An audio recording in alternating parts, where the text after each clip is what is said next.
Salut tout le monde, moi c'est Myriam et dans cette vidéo, je vais interviewer un de mes potes qui habite lui aussi à Londres et qui va un peu vous expliquer son expérience personnelle à Londres, ce qu'il fait actuellement comme travail, comment il a fait pour venir en Angleterre, etc.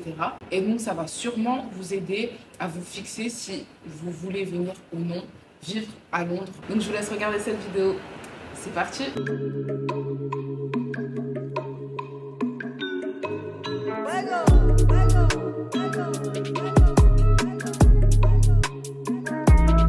N'oubliez pas de liker et commenter cette vidéo et surtout d'aller vous abonner à mon Insta et mon TikTok. Ok, bah du coup là c'est mon pote Clyde. Il va nous raconter comment ça s'est passé pour lui de venir en Angleterre et tout. Et donc bah d'abord tu vas te présenter, savoir un peu plus qui tu es, pourquoi tu es venu ici, qu'est-ce que tu fais dans la vie, t'as quel âge. Vas-y, je te laisse parler. Moi je suis Clyde, je suis de Martinique, c'est une île de la Caraïbe, une île française. Et bon, moi j'étais aux États-Unis avant, mais bon, je suis allé aux États-Unis juste avant le Covid, du coup je pouvais pas retourner parce que bon, c'était un peu chaud. Donc j'ai décidé que j'allais aller dans un autre pays anglais. Donc bon, voilà, c'est comme ça que je me suis retrouvé en Angleterre. Et je t'ai même pas demandé comment on s'est rencontrés. Comment on s'est rencontrés? En vrai de vrai, je crois on allait dans la même université parce que notre université, en fait, on a dit, elle est morte. Il dit, je crois qu'on est allé à la même université. Là, actuellement, on filme dans la fac, on s'est rencontrés. Je crois un jour, je parlais avec une autre Française. Et elle a vu qu'on parlait français, c'est ça, non? Elle a vu qu'on parlait français, donc elle a dit, ouais, vous êtes français et tout. Et c'est là qu'on a commencé à se parler et tout. On a vu que nous deux, on était français et tout. Donc c'est là qu'on a commencé à se parler. Voilà, je pensais qu'il avait oublié. Hein. La vérité, parce que je t'ai posé la question, je vois que tu commences à bégayer. Ouais, non, ouais. Non, mais j'étais pas sûr en fait. Tu dis que t'es venu après le Covid, mais est-ce que ça veut dire t'as eu un visa? T'es venu comment? Non, moi je suis venu juste, je suis venu peut-être 3 mois avant que... Ouais, qui est Brexit. Et toi t'as eu de la chance. Ouais, de fou. J'ai fait un truc qui s'appelle le pre-settlement. Et c'est un truc qu'ils ont arrêté genre en décembre et je suis venu en septembre. Donc j'avais 3 mois pour le faire, c'est un truc qui prend quoi, 2 mois pour le faire. Je suis choquée, je pensais qu'il fallait rester au moins 6 mois avant. Non, non, non, c'est vraiment un truc que t'as 3 mois pour le faire, c'est un truc qui prend 3 mois pour le faire. Mais il faut le faire direct. Genre je suis arrivé en septembre, je l'ai fait direct. Et je l'ai eu peut-être 10 jours avant que ça s'arrête en fait. Dis-toi carrément, moi-même je l'ai pas fait. Je l'ai pas fait, il y a eu le Brexit. Et en gros, c'est après le Covid que je me suis rendu compte qu'il y avait toutes ces histoires de Brexit et tout. Ouais. Ça veut dire que j'étais en retard. Ça veut dire qu'ils m'ont dit, ouais, on est désolé, mais normalement, tu étais censé savoir qu'il y avait les papiers du Brexit. Et c'était une galère. Donc, du coup, j'ai eu mon pre-settlement que en 2022. Ok, autre question. Pourquoi tu es venu en Angleterre et pourquoi tu n'es pas allé, je sais pas, à Paris, en sachant que bah, tu es des îles françaises? Ouais, parler l'anglais, c'est quelque chose qui est dans ma famille. Et j'étais le seul à ne pas parler anglais. Et bon, j'étais allé aux États-Unis, donc bon, je parlais anglais, mais c'était pas ma langue, c'était pas une langue que je parlais, que je maîtrisais, tu vois. Donc il fallait que je la maîtrise. Donc du coup, je me suis dit, bon, on va rester dans un pays anglophone, où que je puisse maîtriser la langue, vraiment parler anglais, là maintenant, on peut dire que je suis bilingue. Ok. Donc voilà quoi. Et ça veut dire que t'as pas eu à passer des tests d'anglais pour venir ici? Non, oui, j'ai passé le test d'anglais quand même. C'était quoi que t'as passé? J'ai passé le... Je crois que j'ai passé le IELTS. En fait, de vrai, je me rappelle même plus ce que j'ai passé. Mais pourquoi t'es d'abord allé aux États-Unis, t'as dit? Oui, mais j'étais aux États-Unis. T'étais aux États-Unis et là-bas, ils t'ont pas demandé de tester d'anglais? Parce qu'en fait, j'étais dans ce qu'on appelle une prep school, donc une école préparatoire. Ce qui veut dire qu'en fait, pendant que j'étais à l'école, je me préparais pour passer ce test-là. C'est ce que j'ai fait au Canada. Ouais, donc en gros, c'est à peu près la même chose. Ouais. C'est à peu près la même chose. C'est à la fin que tu as postulé pour avoir ton test d'anglais là. Voilà, mais au final, j'ai pas passé le test. Parce qu'au final, il y a eu quelques petites embrouilles avec l'école. L'Angleterre, c'est ton plan B, on va dire. C'était le plan B de fou. Je chaud. pensais pas que j'allais venir ici. Et au final, est-ce que tu aimes bien l'Angleterre ou pas? Au final, l'Angleterre a eu... Je pense qu'on a tous à peu près la même réaction. l'Angleterre, en vrai de vrai, ça passe. En vrai, c'est-à-dire qu'en Angleterre, c'est vraiment un truc où... C'est vraiment un pays où si tu as de l'argent, tu vas te sentir très bien. Mais si t'en as pas, tu vas galérer. Et tu vas galérer de Non, mais laisse-moi.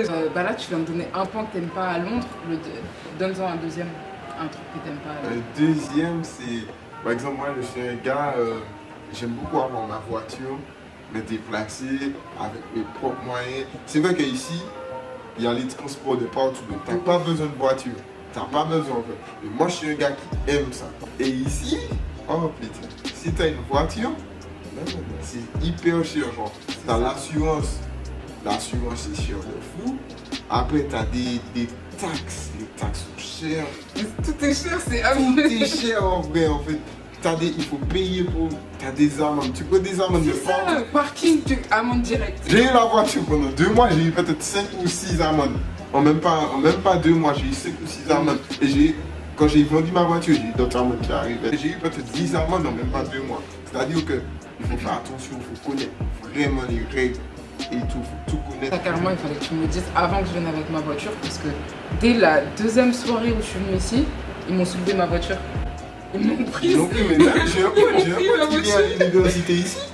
Il a essayé de garer sa voiture quelque part autour de l'université. On a pris sa voiture, il a dû payer 300 balles pour la récupérer. J'ai payé 260. Mais voilà, c'est la même chose en fait. Ouais. Ok, autre question.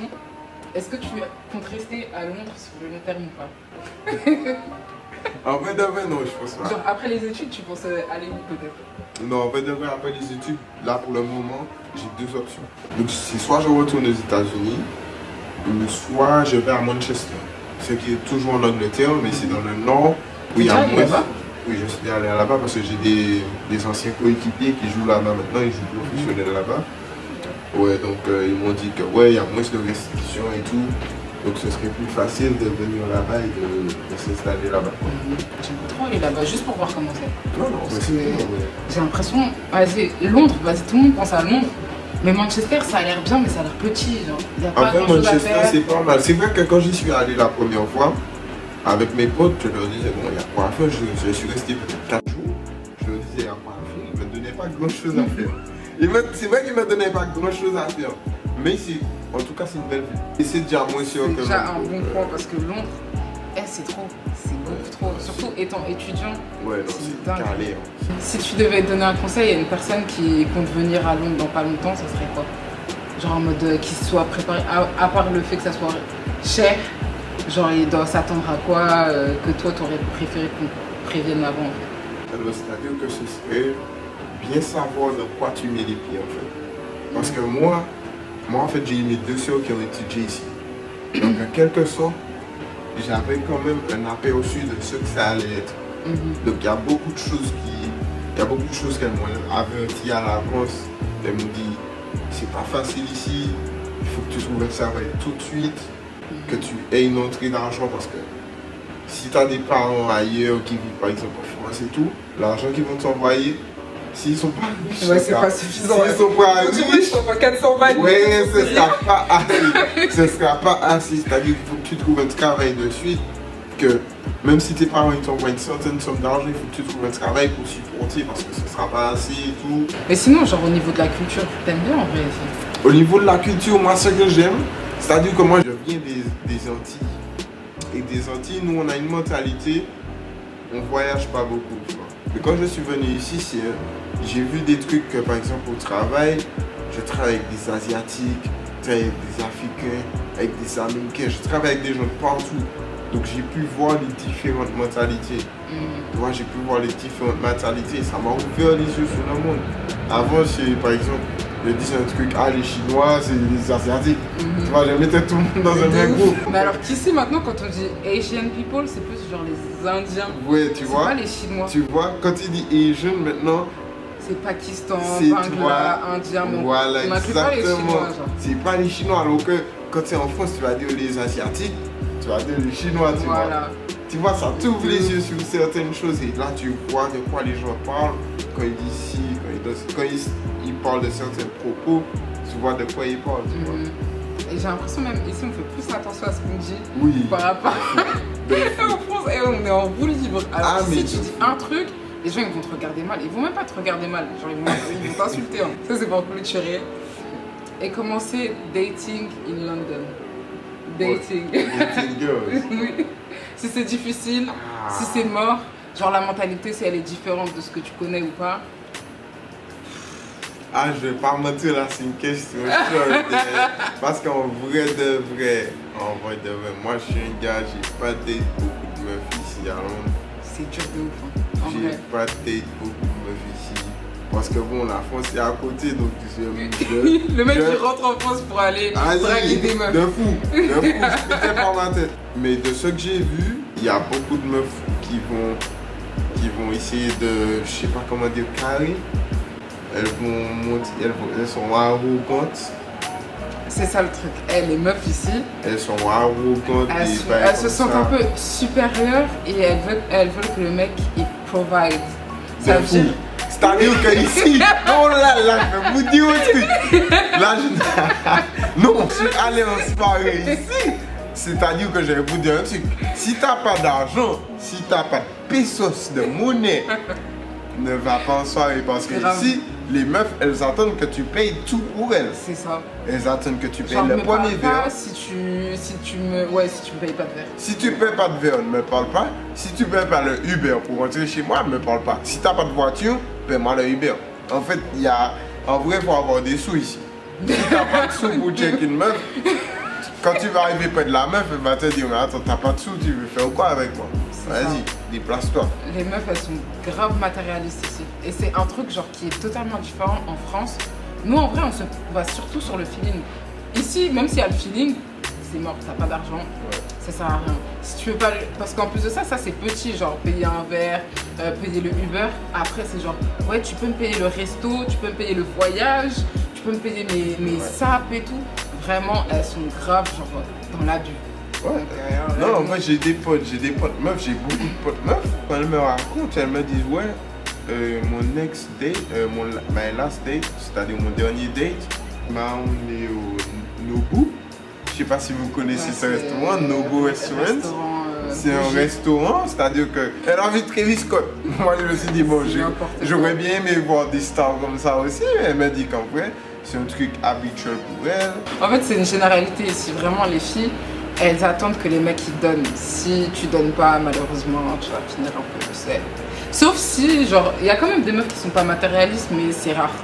Non, il y en a qui sont pas matérialistes. C'est rare. Il y en a qui sont pas matérialistes. Après, comme dans tout le monde, il y en a qui sont pas matérialistes. Mais la majorité, elle est. Même mes potes ici, elles me disent, mais attends, mais pourquoi tu prends ton porte-monnaie? Genre, le mec il va payer. Je suis là en mode, mais je le connais même pas. Ouais, mais non, il va payer. Mais j'ai des vidéos dans mon téléphone où je filmais, j'étais avec elle, je filmais. C'est sûr, mon pote, mon date, il a une voiture. Hein. Mon date, s'il n'a pas de voiture, je le date pas.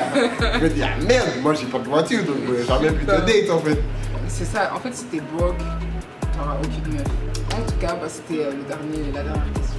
Là, c'est la fin de cette vidéo. Merci d'avoir regardé cette vidéo. N'oubliez pas de liker, commenter, partager cette vidéo. Et on se retrouve pour ma prochaine vidéo. Bisous!